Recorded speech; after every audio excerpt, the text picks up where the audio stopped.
এই মানুষগুলোর দক্ষতা, এই মানুষগুলোর দেশপ্রেম এবং বাংলাদেশকে একটি বৈষম্যহীন ইনসাফ ভিত্তিক বাংলাদেশ বিনির্মাণ করার জন্য এই মানুষগুলো দীর্ঘদিন ধরে লড়াই করছে। গত 55 বছরে বাংলাদেশে আমরা অসংখ্য নেতৃত্ব দেখেছি, দেখি নাই? এইখানে দেখে অসংখ্য এমপি হয়েছে, মন্ত্রী হয়েছে, প্রধানমন্ত্রী হয়েছে, কিন্তু বাংলাদেশ রাষ্ট্রের কোন পরিবর্তন এসেছে? দুর্বৃত্তায়নের রাজনীতি আমরা দেখতে পেয়েছি, চাঁদাবাজি, টেন্ডারবাজি, গুম খুন, আইনাগরের রাজনীতি। এই রাজনীতিকে চিরতরে বন্ধ করার জন্য জুলাই বিপ্লব হয়েছে। জুলাই বিপ্লবের শহীদরা জীবন দিয়েছে একটি বৈষম্যহীন ইনসাফ ভিত্তিক বাংলাদেশ বিনির্মাণ করার জন্য। সে কারণে আমাদের আগামী 12 ফেব্রুয়ারি নির্বাচনে এই ইনসাফের পক্ষের প্রতিনিধিদেরকে আমাদেরকে বিজয় করতে হবে। আমরা কি পাবো ইনশাআল্লাহ? ইতিমধ্যে বাংলাদেশের ছাত্র জনতা, 4 কোটি যে তরুণরা আছে, তারা তাদের সিদ্ধান্ত জানিয়ে দিয়েছে। বাংলাদেশে 5টি ছাত্র সংসদ নির্বাচন ইতিমধ্যে অনুষ্ঠিত হয়েছে। ডাকসু, জাকসু, চাকসু, রাকসু, জকসু। এই ছাত্র সংসদ নির্বাচনে কারা নির্বাচিত হয়েছে? ইনসাফের পক্ষের প্রতিনিধিরা নির্বাচিত হয়েছে।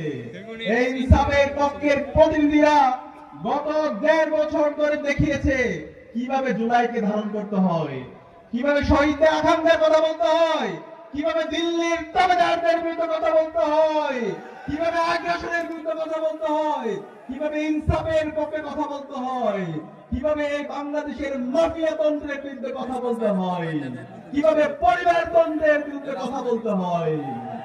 আমরা এই 1.5 বছরে আমাদের এই মানুষরা প্রমাণ করেছে কিভাবে দেশকে ভালোবাসতে হয়, কিভাবে কথা এবং কাজের মধ্যে মিল রাখতে হয়।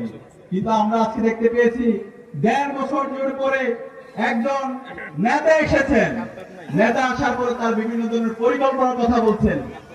1.5 বছর ধরে আমরা দেখতে পেয়েছি জুলাই বিপ্লব পরবর্তী ওই দল সেই আগের কায়দার রাজনীতি তারা করছে, সেই দুর্বৃত্তায়নের রাজনীতি তারা করছে, সেই চাঁদাবাজি, টেন্ডারবাজি, গুম খুনের সেই বেশিবাদী কাঠামোর রাজনীতি তারা করছে।